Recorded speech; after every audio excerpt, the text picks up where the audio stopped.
ధనురాశి వారి యొక్క వార ఫలాల గురించి తెలుసుకుందాం. 30 నవంబర్ 2025 ఆదివారం నుంచి 6 డిసెంబర్ 2025 శనివారం వరకు ధనుస్సు రాశి వారి యొక్క వార ఫలాలు గ్రహగతుల ఆధారంగా చూసుకుంటే తృతీయ రాహు, అర్ధాష్టమ శనిచంద్రుడు, అష్టమంలో బృహస్పతి, భాగ్యస్థిత కేతువు, లాభస్థిత బుధుడు, ద్వాదశంలో రవి, శుక్ర, కుజుల సంచారం. ఇక ధనుర్రాశి వారికి పంచమ వ్యయాధిపతి ద్వాదశ స్థానంలో వ్యయస్థానంలో రవి, శుక్ర, కుజుల సంచారం ధనుస్సు రాశి వారికి ప్రతి పనిలో దైవిక బలంతో విజయాలు సాధించుకుంటారు. శ్రమ కాస్త ఎక్కువగా ఉంటుందని చెప్పుకోవచ్చు. ప్రయాణాలు అత్యధికంగా పెరిగేటువంటి అవకాశాలు గోచరిస్తూ ఉన్నాయి.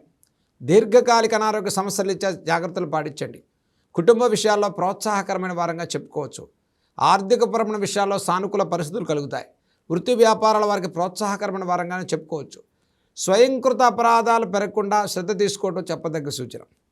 ఇక ధనుసు రాశి వారికి ముఖ్యంగా రాష్ట్రాధిపతి బృహస్పతి అష్టమ స్థితిలో కలగటం, అతిచారంలో గురువు యొక్క మార్పు వల్ల ఈ రాశి వారికి తొందరపడి తీసుకునే నిర్ణయాల వల్ల అపవాద అవమానాలు, మరి ఇచ్చిన హామీలు నిలబెట్టుకునే ప్రయత్నంలో అత్యధికమైన శ్రమ, ఒత్తిడి భారం పెరిగేటువంటి అవకాశం ఉంది. అర్ధాష్టమ శనైశ్వరుని ప్రభావంతో కోర్టు వ్యవహారాల్లో కొంత అనిశ్చిత వాతావరణం పెరుగుతుంది. దీర్ఘకాలిక అనారోగ్య సమస్యలు ఇచ్చా ఒత్తిడి పెరగకుండా శ్రద్ధ తీసుకోండి. ద్వాదశ కుజుడు, రవి, శుక్రుల సంచారం వల్ల మీరిచ్చిన మాటలు, ఫైనాన్స్ రంగాల్లో పెట్టిన ఇన్వెస్ట్మెంట్స్, పార్ట్నర్షిప్ల విషయాల్లో వచ్చే ఇబ్బందులు రీత్యా జాగ్రత్త శ్రద్ధ తీసుకోవడం చెప్పదగ్గ సూచన. వస్తు వాహన క్రయ విక్రయాల విషయంలో కొంత సమయాన్ని తీసుకుని ముందుకెళ్ళండి. తృతీయ రాహు సంచారం వల్ల విదేశీ ప్రయాణాలు, విదేశీ ఉద్యోగాలు, ఉద్యోగ మార్పులు, ఉద్యోగ బదిలీల విషయాల్లో ఈ వారంలో చాలా ప్రోత్సాహకరమైనటువంటి ఫలితాలే సాధించుకుంటారు. ముఖ్యంగా భాగ్యస్థిత కేతువు, అర్ధాష్టమ శనైశ్వరుని యొక్క సంచారం వల్ల ఈ రాశి వారికి ఎప్పటి నుంచో ఇబ్బంది పెడుతున్నటువంటి ఆర్థిక, కుటుంబపరమైన విషయాల్లో కొన్ని రకాల మార్పులు మీ మనసుకు అసంతృప్తిని కలిగించే అవకాశాలు గోచరిస్తున్నాయి.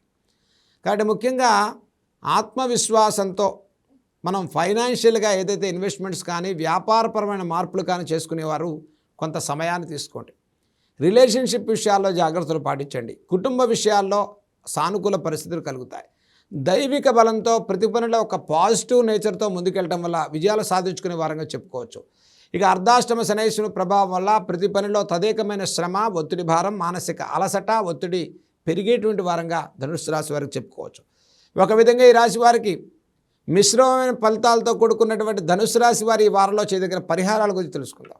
ఈ రాశివారు ప్రతిరోజు కూడా ఆంజనేయ స్వామి వారికి తమలపాకులతో అర్చన చేసుకోవటం, మన్యు సూక్తంతో కూడుకున్నటువంటి పారాయణ చేసుకోవటం వల్ల విశేషమైన ఫలితాలు కలుగుతాయి ధనుస్సు రాశి వారికి. ఇక అష్టమ బృహస్పతి సంచారం వల్ల దక్షిణామూర్తి యొక్క స్తోత్రాలు చదువుకోండి. గురువారం రోజు విద్యార్థులు శివాలయ ప్రదక్షిణాన్ని చేసుకోవటం, ఆలయ దర్శనాన్ని చేసుకోవటం, రావి చెట్టు ప్రదక్షిణాన్ని చేసుకోవటం ధనుస్సు రాశి వారికి అత్యంత శుభప్రదమైన ఫలితాలను ఇస్తుంది ఈ వారం. కాబట్టి ముఖ్యంగా మేధా దక్షిణామూర్తయే నమః అనేటువంటి నామాన్ని కూడా ధనుస్సు రాశి వారు జపం చేసుకోండి. పరమేశ్వర దర్శనం, శివాలయ దర్శనం అత్యంత శుభప్రదమైన ఫలితాలను ఇస్తుంది రాశివారికి.